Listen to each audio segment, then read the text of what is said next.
अच्छा, offer acceptance हमेशा offer के बाद आएगी। Reasonable time offer is specify a time period for acceptance in his offer. The offeree must accept given within that specified time. जो specified time offer देता है उसके अंदर एक्सेप्टेंस देनी है, उसके बाद एक्सेप्टेंस एप्लीकेबल नहीं होगी। जैसे M applied for share of a company in June but allotment was made in November. M refuse to accept the share. It was held that M could refuse to take share because the other has lapsed after the expiry of a reasonable time। जो time उस time के अंदर आप लोगों ने offer देना है। Next क्या है, कम्युनिकेशन ऑफ ऑफ़र, एक्सेप्टेंस और and रेविकेशन। When a contract parties are face to face with each other, there is immediate communication of offer and acceptance। जब face to face होता है फ़ौरन ही communication हो जाती है, फ़ौरन acceptance हो जाती है। The moment the offeree give his acceptance, there is a valid agreement। जब जिस टाइम offeree acceptance देता है उस टाइम वो valid agreement बन जाता है।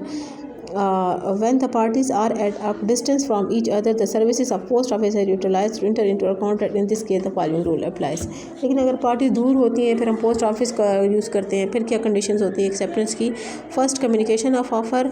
Section 4 applies. The communication of a proposal is complete when it comes to the knowledge of the person to whom it is made। Communication तभी कंप्लीट होती है जिसको हम कम्युनिकेट करना चाह रहे हैं उस तक पहुंच जाते हैं। Suppose A offer by letter to sell a van for B to ₹1 lakh. A ने बी को लेटर के जरिए कहा कि मैं अपनी वैन जो है वह ₹1,00,000 का बेचना चाहता हूँ। जब वो लेटर बी के पास पहुँचेगी तभी कम्युनिकेशन होगी।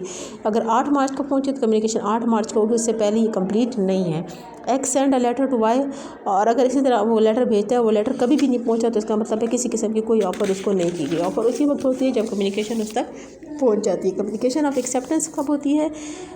As against the proposal when it is put in course of the transmission to him, so it will be out of power of the acceptance। ये क्या मतलब है? जैसे मतलब when it put in course of transmission, मतलब मैंने अगर किसी भी किस्म की कोई एक्सेप्टेंस भेज रही हूँ तो जब तक वो मेरे इख्तियार में है तब तक वो एक्सेप्टेंस कम्युनिकेट नहीं हो सकती, तब तक वो एक्सेप्टेंस एग्री नहीं हो सकती। So as to be out of power of the acceptor. लेकिन अगर एक दफ़ा वो मेरे पावर से चली जाती है तो फिर वो बन जाती है। इसी तरह as against the acceptor when it come to the knowledge of the proposal. और जब प्रपोजल के नॉलेज में आ जाती है तो फिर वो कम्प्लीटली एक्सेप्ट होती है। 2 पॉइंट है जो ज़रूरी है। नहीं समझ आ रहे तो एग्जाम्पल देख लें। ए offer by letter to sell a van to B for ₹50,000. The letter reach B on 8 March. B accept by a letter sent by a post on 9 March. The letter reach A on 11 March।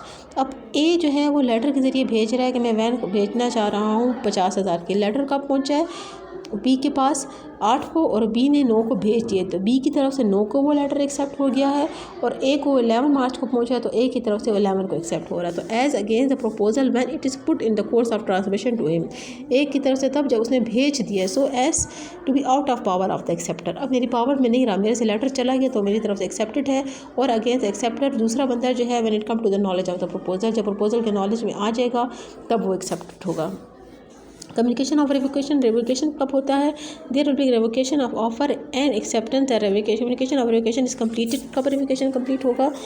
As against the person who makes it, जो वो तोड़ रहा है, when it is put in course of transmission, जब वो चला जाता है, to the person to whom it is made, जिसके लिए मैं रेवोकेशन कर रहा हूँ, जिसके लिए मैं तोड़ रहा हूँ, जब मेरी तरफ से इन्फॉर्मेशन चली जाती है as to be part of the power of the person who make it. मैं तोड़ रही हूँ, मेरे पावर से चली गई, मैंने वो इन्फॉर्मेशन भेज दिया, हवा में है, तो मेरी तरफ से वो रेवोक हो गया, ख़त्म हो गया। ऐसे against the person to whom it is made, जिसके लिए मैंने भिजवाई है, when it come to his knowledge, जब उसके नॉलेज में आएगा तो उसकी तरफ भी वो जो ऑफ़र है वो रिवोक हो जाएगी, ख़त्म हो जाएगी। जैसे A revoke his offer by letter on 8 March. A ने अपना ऑफ़र जो है 8 मार्च को तोड़ दिया है। The letter reach B on 10 March. B 10 मार्च को बी के पास पहुँचा है तो रेवोकेशन कंप्लीट हो गई अगेंस्ट ए तो 8 मार्च को, और बी के लिए 10 मार्च को, क्योंकि 8 मार्च को मेरे तरफ से चला गया, 10 मार्च को उस तक पहुँच गया है।